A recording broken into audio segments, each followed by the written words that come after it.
Families இந்த பைபிள்ல இன்னைக்கு நம்ம பார்க்க போறது நோவாவின் குடும்பம். பைபிள்ல இருக்கிற குடும்பங்கள்லயே ரொம்ப பரிச்சயமான ஒரு குடும்பம் நோவாவின் குடும்பம். இந்த நோவாவின் குடும்பத்துல இருந்து நம்ம குடும்பம் என்னென்ன விஷயங்களை கத்துக்கலான்னு பார்ப்போம். ஆதியாகமம் 6வது அதிகாரம் அதன் 9ஆம் வசனத்துல தன் காலத்தில் இருந்தவர்களுக்குள்ளே நீதிமானும் உத்தமனுமாய் இருந்தான் அப்படின்னு நோவாவை பத்தி குறிப்பிடப்பட்டிருக்கு. இந்த ஆதியாகமத்துல நோவாவுடைய உத்தமத்தையும் அவருடைய நீதியையும் பத்தி மட்டும்தான் குறிப்பிடப்பட்டிருக்கே தவிர அவருடைய குடும்பத்தார் இல்ல அவருடைய மனைவியை பற்றி கூட ஒரு சிங்கிள் வேர்டு கூட நீதிமான் இல்லைன்னா உத்தமி அப்படின்னு சொல்லப்படவே இல்லை.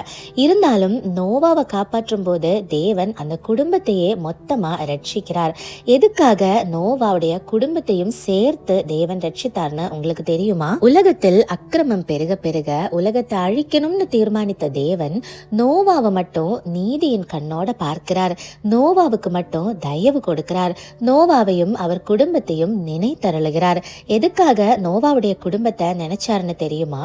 அந்த குடும்பத்துல இருந்த நோவா அப்படின்னு சொல்லப்பட்ட இந்த ஒரே ஒரு மனுஷனுடைய நீதி, உத்தமம், தேவனை விசுவாசித்தல், தேவனுக்கு கீழ்ப்படிதல் போன்ற விஷயம் அந்த மனுஷனுடைய ஒரு மொத்த குடும்பத்தையே ஒரு பெரிய அழிவிலிருந்து காப்பாற்றி இருக்கு. அது மட்டும் இல்ல, அந்த குடும்பமும் நோவாவுக்கு கீழ்ப்படிதல் உள்ள ஒரு குடும்பமா இருந்தது.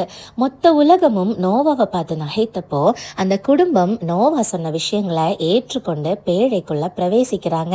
இந்த கீழ்ப்படிதலும் அவர்கள் ரட்சிக்கப்படுவதற்கு ஒரு காரணமா இருந்திருக்கு. இந்த கீழ்ப்படிதல் இல்லாம அழிஞ்சு போன ஒரு குடும்பம் தான் லோத்தின் குடும்பம். அதாவது லோத்தின் மனைவி.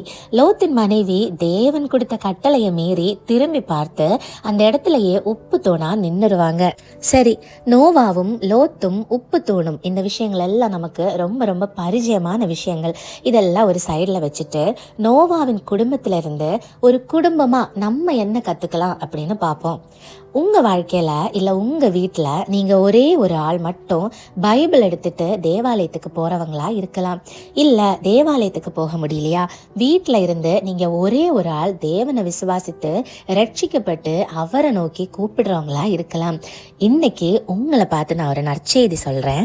எப்படி அன்னைக்கு நோவாவால அவருடைய மொத்த குடும்பமும் மீட்கப்பட்டதோ, இன்னைக்கு உங்க ஒருவரால உங்க மொத்த குடும்பமும் மீட்கப்பட போகுது.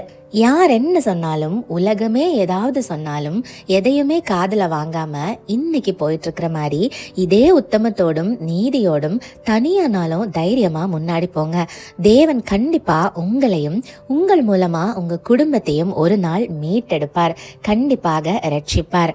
உங்கள் ஒவ்வொருவரின் குடும்பங்களையும் கிறிஸ்து இயேசுவின் நாமத்தினால் ஆசீர்வதிக்கிறேன். Praise the Lord. ஆமென்.